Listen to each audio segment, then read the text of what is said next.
това е проблема, че винаги от 22-мата, които сме на терена, аз съм поемал доста негативни неща, които са се обръщали към мен, но аз съм ги поемал позитивно и не съм им обръщал внимание. Явно привличам това нещо към самите хора, които са от публиката. Аз си играя играта. Сега да, малко съм от тези по-приказливите, които си приказвам по време на играта и отвънка като чуя така и се обръща към мен с малко нецензурни думи към мене. Сега аз не обръщам внимание, но има, нали, сега да не казвам с тези епитети, които са ме наричали, което най-много ме обижда и ми става тъжно в по-голямата част е това, което като се обърнат към майка.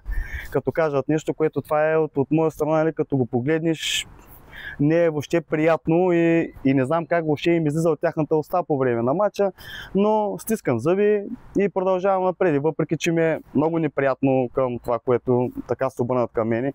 Дори да ме нарекат с каквото друго да ме обидят, въобще не обращам внимание, обаче като ме обидят с майка нещо и от тогава вече малко повече не ми става наистина много приятно, но пък както казвам, стискам зъби и си продължавам напред. Винаги гостуващите отбори поемат от публиката и от другия отбор винаги тези негативните приказки, които се изказват. Ако има да се наказва примерно самия отбор, когато домакинства, да няма публика, примерно 3-4 мача, да няма никаква публика, за да може да се избегнат точно тия работи.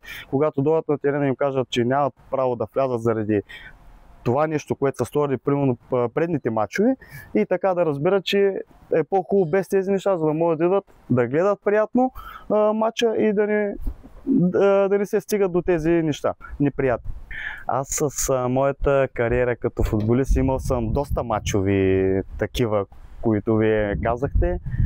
И не съм присъствал на доста такива и на хвърляне на предмети, на саморазправа също така. Но пак казвам, всеки гледа да може да свърши мача спокойно, да не се стига до това, но някой път и това е неизбежното, което се случва по терен, което аз това не го толерирам, не го харесвам и не смятам, че е правилно да се случва, защото всички идват да се забавляват, всички идват да гледат, както сега е приятно времето. Да, разбира се, каня и приятели и от семейството, но не всеки път могат да дойдат, защото идват, те знаят, че е така по терените, като играем мачовете, винаги има нецензурни думи и всяки други лоши неща, които могат да се случат, те го знаят това. И въпреки това, пак аз ги каня, идват от време на време, но не е постоянно. Да, бил съм и на такива мачове, където обстановката е била толкова приятно, че не мога да разбереш, че се играе матч, защото е било толкова спокойно.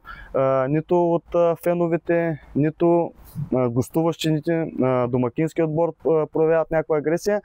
И аз съм присъствал и съм играл на такъв матч, което е било много приятно. Всичко е минало както без контузии, без ексцесии и всички си оставаме приятели. Да, съгласен съм да има някакви шоу програми или примерно мажоретки или каквото и да е, просто както е публиката да се забавлява, докато двата отбора си почиват на полувремето. Ами мисля, че да, и от друга гледна точка и за жените, и за децата, така децата като видят за спорта, за спортуването, така могат и те да наблегнат, а да не се държат на тези телефони и компютри по цял ден. Дори да не е всяка седмица на мачове, дори да е през седмица, пак така децата ще харесват това, което правят по-големите батковци или чишковци и така ще могат и те да се включат и да тръгнат към спорта, да се развиват и те за в бъдеще, за да може да се чувстват и те по-добре.